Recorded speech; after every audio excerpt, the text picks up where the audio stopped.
Hello दोस्तों, स्वागत है आप सभी का एग्जाम बी में। सो गाइज, यहाँ पर ना हम लोग क्या कर रहे हैं, इस वीडियो में 3 वीडियो की सीरीज है जिसमें आपको जनवरी से लेकर अक्टूबर तक के सारे एजुकेशनल रिलेटेड करंट अफेयर्स, जो कि आपके चाहे अकाउंटेंट हो, चाहे आपका जेएसए हो, चाहे आपका हॉस्टल वार्डन हो, तीनों में ही आपसे पूछे जाएंगे। इसके अलावा पूछा नहीं जाएगा। पूरी पीडीएफ भी है, वो भी आपको मिलेगी कंप्लीट पीडीएफ। उसमें 200 एमसीक्यूज भी हैं, ठीक है। चाहे अकाउंटिंग में 10 नंबर का है आई थिंक, और जेएसए में ज़्यादा है, और हॉस्टल वार्डन में भी आई थिंक 10 नंबर का या 20 नंबर का है। तो वो आप अपने अकॉर्डिंग देख सकते हो। इससे ज़्यादा या फिर इससे अलग आपको क्वेश्चंस देखने को नहीं मिलेंगे। मैंने कोशिश करी है कि मैं आप लोगों तक सारे के सारे क्वेश्चंस यहाँ पे आपको दे पाऊँ, ताकि आपको कहीं और जाने की ज़रूरत ना पड़े। ओके, तो आराम से हम लोग वीडियो को देखेंगे, समझेंगे कि क्या क्या है। इंग्लिश में लिखा है यहाँ पर मैंने, लेकिन मैं आपको यहाँ पर समझाऊंगा हिंदी में ही, ठीक है। तो जनवरी से हम लोग शुरुआत करते हैं, जनवरी 2023 से। तो यहाँ पर क्या है, पहला जनवरी में पूछा गया, बोला गया था कि जो आउटवर्ड रेमिटेंस है, ठीक है, outward remittance under LRS scheme, ठीक है। तो यहाँ पर लिबरलाइज रेमिटेंस स्कीम, ये 2 बिलियन है। नवंबर में आरबीआई ने बोला है 2 बिलियन है। अब मैं ना आपको हर चीज में ये बताऊंगा कि आपके लिए क्या इंपॉर्टेंट है, यहाँ से कहाँ से क्वेश्चन बन सकता है। ओके, तो यहाँ पे ध्यान देना। लिबरलाइज रेमिटेंस स्कीम क्या होती है? जब कोई बच्चा बाहर पढ़ने जाता है, या फिर कोई व्यक्ति जिसको आप विदेश में जानते हैं, आप उसको पैसा भेजते हैं, चाहे वो पढ़ने के रूप में हो, चाहे किसी के रूप में हो। इसलिए यहाँ पे एजुकेशन आ रहा है, इसलिए इसको न्यूज को डालना पड़ेगा यहाँ पे, ये इंपॉर्टेंट है। ओके, ये देखो यहाँ पे लिखा हुआ है ना, after international travel Indian spend most of maintenance of close relative followed by gift overseas education. तो यहाँ पे देखिए, भारत में बहुत से लोग विदेश में, उनका बच्चा, जैसे मान लीजिए यूक्रेन से कोई एमबीबीएस कर रहा है, कोई विदेश में जाके पढ़ रहा है, कनाडा में जाके पढ़ रहा है, तो यहाँ पे आप देखोगे कि उनको पैसा भेजना पड़ता है। तो भारत जब पैसे भेजता है या फिर वहां से पैसे लेता है, तो वो सब चीजें इसके अंतर्गत आती है। तो यहाँ पे क्या बोला है कि भाई आरबीआई ने एक चीज बोली है कि यहाँ पर नवंबर में जो हमारा लिबरलाइज रेमिटेंस स्कीम है, ओके, वो यहाँ पर 2 बिलियन हो चुकी है, जो कि नवंबर में। ओके, तो ये एलआरएस स्कीम याद रखना कि भाई एलआरएस स्कीम किस चीज के लिए आती है? एजुकेशन, जो बाहर पढ़ रहे हैं लोग, उनको पैसा भेजने के लिए आती है, क्योंकि उनकी फीस भी तो भरनी पड़ेगी ना आपको। तो ये आपका यहाँ से प्रश्न बन सकता है। ओके, अगला है, जो विदेशी यूनिवर्सिटीज हैं वो अब अपना कैंपस इंडिया में खोल पाएंगी। ये चीज आपने यहाँ पे ध्यान देना है। और ये किसने बोला है? यूजीसी ने बोला है, यानी कि यूनिवर्सिटी ग्रांट कमीशन, जो कि यूनिवर्सिटीज को ग्रांट देती है, यानी कि कौन सी यूनिवर्सिटी बनेगी वो ये उनको मान्यता प्राप्त कराते हैं। अब यहाँ पर जो फॉरेन यूनिवर्सिटीज हैं, ये ध्यान देना कि ये एक फुल टाइम प्रोग्राम ऑफर कर सकते हैं बस, जो कि ऑफलाइन मोड में होगा, यानी कि वो बच्चा कॉलेज जाएगा, वहां पर आप ऑनलाइन क्लासेस, ऑनलाइन तरीके से पढ़ाना या फिर डिस्टेंस लर्निंग आप नहीं कर पाएंगे। ये दोनों चीजें, तो ये स्टेटमेंट वाले क्वेश्चन में आएगा। तो ये ध्यान देना है कि उनको किस चीज के लिए मना करा गया है। तो ऑनलाइन के लिए उनको मना किया है, ठीक है। ये अप्रूवल अभी सिर्फ 10 सालों के लिए दिया गया है। ये क्वेश्चन भी यहां से आपका बन सकता है, ये यहाँ पे ध्यान देना। ओके, और ये 9th ईयर में रिन्यू होगा 10वें साल के लिए। ओके, और कुछ कंडीशंस आपको यहाँ पे दी जाएंगी। अभी सिर्फ 10 साल के लिए इसको क्या करा है? पास करा गया है। तो यूजीसी का जो हेडक्वार्टर है वो न्यू दिल्ली में है, और जो इसका चेयरमैन है वो है जगदीश कुमार। चलिए, aspirational block program launch by prime minister. Aspirational block program किसी का एक पार्ट है एस्पिरेशनल डिस्ट्रिक्ट प्रोग्राम का।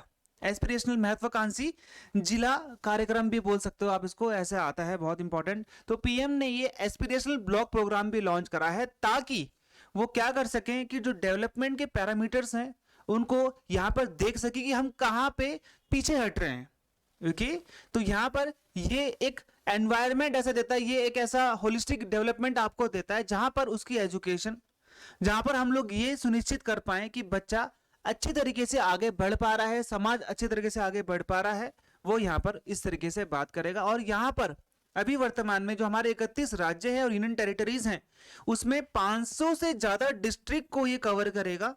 और यहां पर ध्यान देना कि यहां पर 6 स्टेट ऐसे हैं जहां पर आधे से ज्यादा ब्लॉक पर यह कार्रवाई चलाई जाएगी: Uttar Pradesh, Bihar, Madhya Pradesh, Jharkhand, Orissa and West Bengal.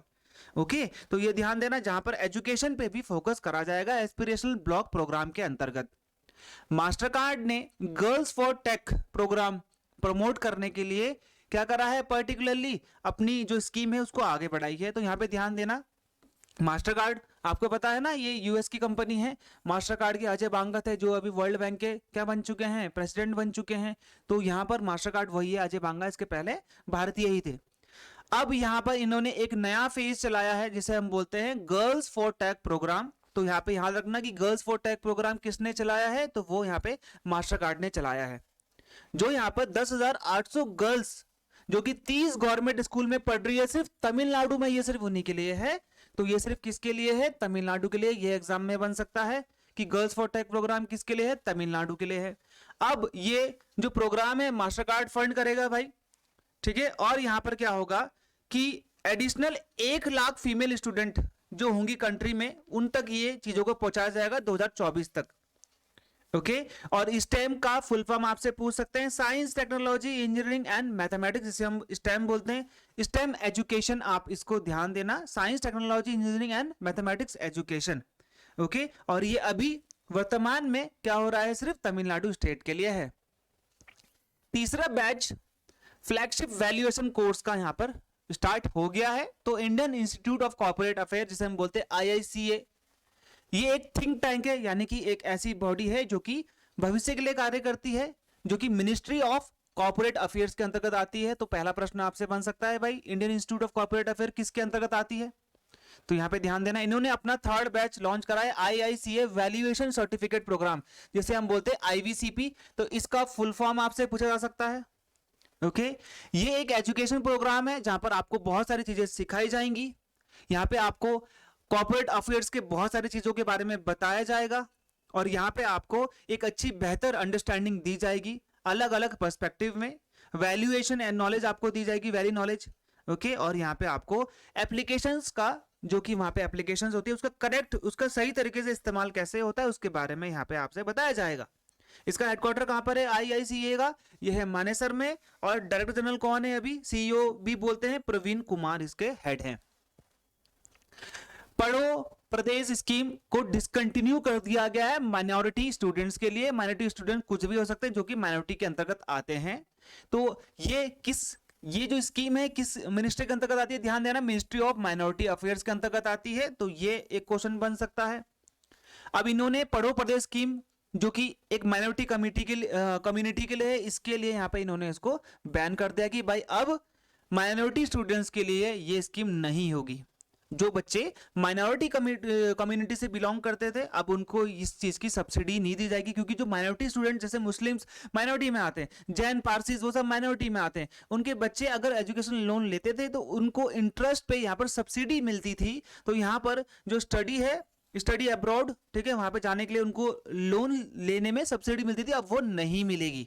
Okay अब ये मौलाना आजाद नेशनल फेलोशिप, ठीक है, ये इनिशिएटिव कब आया था, मौलाना आजाद नेशनल फेलोशिप के बाद, ठीक है, जहां पर माइनॉरिटी स्टूडेंट्स को यहां पर प्रोग्राम दिए जा रहे हैं। अब डबल ना हो जाए बोलकर इसलिए इन्होंने इस प्रोग्राम को खत्म कर दिया है।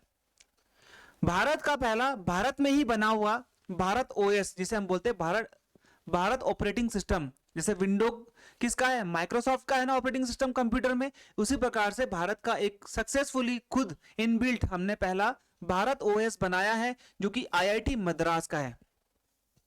ठीक है, तो अश्विनी वैष्णव जो कि union minister for communication electronics and information technology है, Dharmendra Pradhan minister of education successfully tested, इन दोनों ने ही टेस्ट करा है। तो यहां पर ministry of education Dharmendra Pradhan भी थे, इसलिए इस न्यूज को मुझे लेना पड़ा। ओके तो यहां पर ये किसने बनाया है, ध्यान देना, भारत OS IIT मद्रास ने बनाया है। और किसने लॉन्च किया, अश्विनी वैष्णव और यहाँ पे धर्मेंद्र प्रधान जी ने इसको लॉन्च किया है। तो ये 2 क्वेश्चन आपसे यहाँ पे पूछे जा सकते हैं। Ministry of culture and ministry of education organise the Dhara, जो कि एक संगीत और नाट्य परंपरा पर एक प्रोग्राम है। अब ध्यान देना, मिनिस्ट्री ऑफ कल्चर और मिनिस्ट्री ऑफ एजुकेशन दोनों इसमें है, इसलिए आपके लिए इंपॉर्टेंट रहता है। धारा जो कि एक संगीत और नाट्य परंपरा पर एक प्रोग्राम है, 5 से 6 जनवरी में चलाया गया था 2023 में। शस्त्र एक वहां पे यूनिवर्सिटी है तमिलनाडु में, देखिए कहां पर है, थंजावुर में है। तो ये आपसे पूछा जा सकता है कि ये धारा जो प्रोग्राम है कहां पे हुआ था, तो शस्त्र यूनिवर्सिटी में हुआ था। ओके अब यहां पे भरत प्राच्यम और संगम टॉक के ऊपर यहाँ पे बात करी गई थी, बेसिकली उस चीज के ऊपर यहाँ पे बोला गया है। और ये किस चीज का एक पार्ट है, ये है आजादी का अमृत महोत्सव, क्योंकि 75 साल हमारे आजादी के हो चुके हैं, ताकि ये हमारे इंडियन कल्चर पे, नॉलेज पर क्या क्या कर पाए, प्रमोट कर पाए और बहुत सारी चीजों पर बात कर पाए। अब आता है आपका फरवरी 2023, prime minister Modi inaugurate Mumbai campus of Aljamea tus Saifiyah Arabic academy. इन्होंने ये अरेबिक एकेडमी को भारत में क्या करा है, इस्टेब्लिश करा है। और ये कहां पर है, इनॉग्रेट करा है, उद्घाटन करा है अंधेरी। तो ये याद रखना कि भाई प्रधानमंत्री मोदी ने कहां पे करा है, अंधेरी महाराष्ट्र में करा है। ओके, ये अल्जीमिया टस सैफिया अरेबिक एकेडमी का 4th कैंपस होगा, जिसे हम जामिया भी कहते हैं। ओके, अब ये एक बहुत ही प्रीमियर एजुकेशन कम्युनिटी है, जिसमें दाऊदी बोहरा कम्युनिटी, आपको पता है, इस कम्युनिटी के लिए होता है। तो ये उनका एक एजुकेशन कम्युनिटी, हालांकि इसमें एडमिशन कोई भी ले सकता है, कोई भी यहाँ पे पढ़ सकता है। तो याद रखना कि ये इनका 4th, ये इनकी 4थी है कैंपस, और कहां पे करा है, अंधेरी महाराष्ट्र में। ये दोनों से आपसे प्रश्न पूछे जा सकते हैं। ओके, अगला देखो, पहली meeting G20 educational working group की, एजुकेशन वर्किंग ग्रुप EWG की, ये चेन्नई में फरवरी 1, 2023 को हुई थी। ठीक है, यह याद रखना है, 2B लिखा हुआ है, बस यहाँ पे हेल्ड लिखो, यहाँ पे ग्रुप हेल्ड इन, सिर्फ हेल्ड आएगा यहाँ पे। तो पहली मीटिंग है G20 की, इसलिए इंपॉर्टेंट है, वैसे 2-3 हो चुकी है।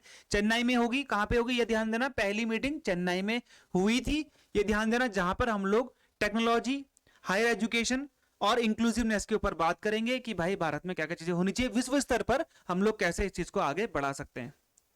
राजकुमार रंजन ने नई दिल्ली वर्ल्ड बुक फेयर को इनॉग्रेट करा है। पहली बात तो राजकुमार रंजन है कौन, ये राज्य मंत्री हैं एजुकेशन के, बहुत सारे डेप्यूटी मिनिस्टर्स होते हैं, एक तरीके से आप इन्हें कह सकते हो। इन्होंने new Delhi world book fair को इनॉग्रेट किया, उद्घाटन किया, जो कि 25 फरवरी से 5 मार्च के बीच में चला था। अब ध्यान देना, यहाँ पे क्वेश्चन क्या बनेगा कि new Delhi world book fair में गेस्ट कंट्री कौन सी थी, तो यहां पर France guest of honour country थी। तो ये क्वेश्चन आपसे बन सकता है। इस वर्ष आपको पता है थीम आजादी का अमृत महोत्सव है, तो यहां पर 75 वर्ष को, भारत की आजादी को 75 वर्ष मनाने के लिए हमने इस चीज को भी शुरू किया है, मतलब कि इस चीज को हमने यहाँ पे दिखाया है, आजादी के अमृत महोत्सव को वर्ल्ड बुक फेयर में। ये एक क्वेश्चन यहाँ पे आपसे बन सकता है बस। बांग्लादेश की प्राइम मिनिस्टर शेख हसीना, ठीक है, इन्होंने डॉक्टर महेश मिश्रा को एक पुरस्कार दिया है, इंटरनेशनल मदर लैंग्वेज अवार्ड, जो कि ढाका में दिया है। ठीक है, Dhaka is the capital of Bangladesh, और यहाँ पे जो कैपिटल और इनकी जो करेंसी है वो क्या है, टका। तो ये एक भारतीय शिक्षाविद हैं, सामाजिक कार्यकर्ता हैं, ठीक है, जिन्होंने मातृभाषा को आगे बढ़ाया उड़ीसा में। इन्होंने महेंद्र कुमार मिश्रा जो हैं, इनको इंटरनेशनल मदर लैंग्वेज अवार्ड दिया गया प्राइम मिनिस्टर शेख हसीना के द्वारा।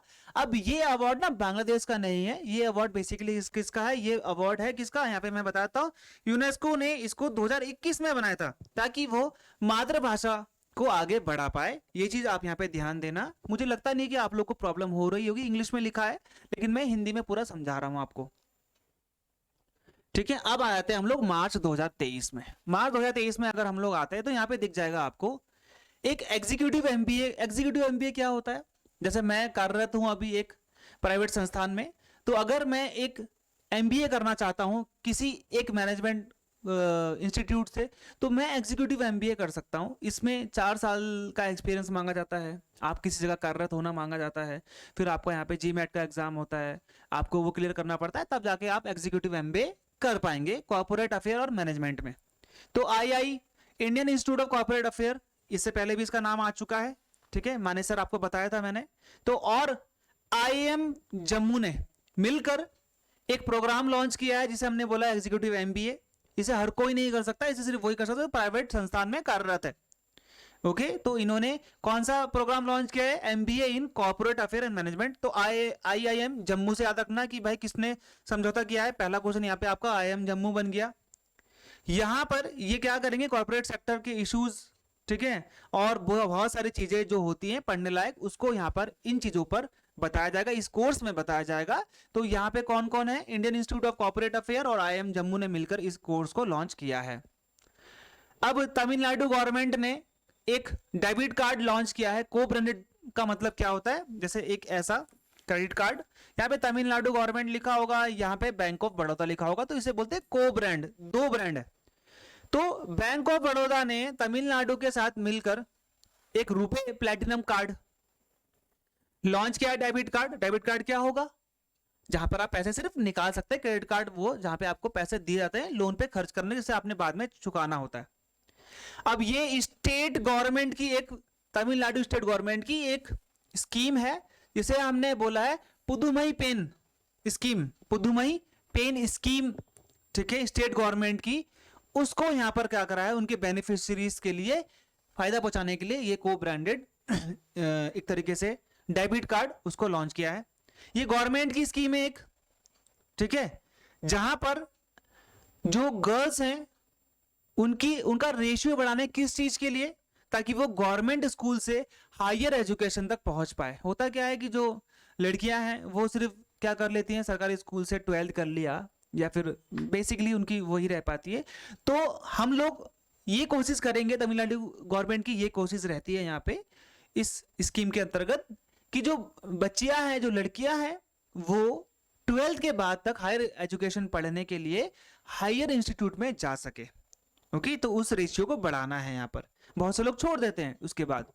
तो यहाँ पर ये स्कीम के अंतर्गत आपको 1000 रुपए, लड़कियों को 1000 रुपए की आर्थिक मदद भी दी जाएगी। तो ये तीन मैंने आपको बताया, पुदुमई पेन ये एक क्वेश्चन बन गया, बैंक ऑफ बड़ौदा एक क्वेश्चन बन गया, तमिलनाडु गवर्नमेंट एक क्वेश्चन बन गया कि ये किसकी स्कीम है, या फिर तमिलनाडु गवर्नमेंट की कौन सी स्कीम है, या फिर किसके साथ इन्होंने को ब्रांडेड डेबिट कार्ड निकाला है। Ministry of agriculture and farmers welfare ने एग्री यूनिफेस्ट जो लॉन्च किया है, बेंगलुरु में लॉन्च किया है। एग्री यूनिफेस्ट में एजुकेशन एग्रीकल्चर के बारे में सारी नॉलेज आपको यहाँ पे दी जाएगी। ओके, आप ध्यान देना यहाँ पे कि मैं यहाँ पे आपको क्या बताने जा रहा हूँ। Ministry of agriculture and farmer welfare, ठीक है, कृषि मंत्रालय, और यहाँ पे किसानों से जो होती है वेलफेयर के लिए। ओके, 5 दिन का कल्चरल प्रोग्राम एक चलाया जाएगा, जिसे हम बोलते हैं एग्री यूनिफेस्ट, जो कि बैंगलोर एग्रीकल्चर यूनिवर्सिटी में चलाया जाएगा। पहला क्वेश्चन यहाँ पे आपसे बनेगा कि एग्री यूनिफेस्ट कहां पर करा गया, तो बैंगलोर एग्रीकल्चर यूनिवर्सिटी में करा गया। किसकी मदद से किया गया, तो ICAR, Indian council of agriculture research, तो ये भी ध्यान देना। दूसरा क्वेश्चन यहां से बन गया आपका, 2500 से ज्यादा बच्चों को यहाँ पर 60 स्टेट एग्रीकल्चर यूनिवर्सिटी, जो कि 60 स्टेट एग्रीकल्चर यूनिवर्सिटी से 2500 बच्चों को लिया जाएगा, ठीक है, पार्टिसिपेट करेंगे, अपनी स्किल्स दिखाएंगे। 5 discipline, music, dance, literature, theatre, fine arts, इन चीजों पर, और वहां पर उनके बीच में कंपटीशन होगा। ओके, तो नरेंद्र सिंह तोमर आपको पता है मिनिस्टर है, ओके, नहीं है तो आप मुझे कमेंट में बता सकते हो। नाडा, जिसे हम बोलते हैं नेशनल एंटी डोपिंग एजेंसी, और NCERT, national council for of educational research and training, okay, इन्होंने एक MOU, जिसे हम बोलते हैं एक एग्रीमेंट साइन किया है, high strengthen value based sports education को बढ़ाने के लिए स्कूल के बच्चों में और टीचर्स में। ओके, तो नाडा याद रखना, नेशनल एंटी डोपिंग एजेंसी, ये वो व्यक्ति जो खेल से पहले अगर कोई ऐसे सब्सटेंस ले ले जो कि खेल में प्रतिबंध है, तो उसको ये चेक करती है। किसके अंतर्गत आती है ये, youth and sports ministry, Anurag Thakur वर्तमान में इसके मंत्री हैं। National council of educational research and training NCERT, इन्होंने एक MOU साइन किया है ताकि ये स्कूल के बच्चों और टीचर के बीच में एजुकेशन, स्पोर्ट्स एजुकेशन को यहाँ पर बढ़ा पाए। ओके, सिर्फ इसमें ऐसा दिया गया है। तो ये मार्च के हैं, अप्रैल मई जून के आपको अगले वीडियो में मिलेगा। ओके, बाकी सारे लिंक आपको डिस्क्रिप्शन में मिल जाएंगे हमारे, आप देख सकते हो। आपको इसका पूरी की पूरी एक PDF है जो कि आपको 60 पेजेस की मिलेंगी। ओके, इसमें आपके 200 MCQs हैं और बहुत सारी चीज़ें, उसमें आपको सारे न्यूज़ मिलेंगी। आई थिंक मैंने यहाँ पे थोड़े बहुत कम कवर किए, लेकिन मैं कोशिश करूंगा कि उसमें मैं आपको सारे के सारे कवर मैंने कर दिए हैं, उससे बाहर कुछ नहीं आने वाला है। ओके, तो एग्जाम बी की तरफ से आप सभी के लिए एक गिफ्ट है। मिलते हैं हमारे अगली वीडियो में, तब तक के लिए good bye, thank you and जय हिंद।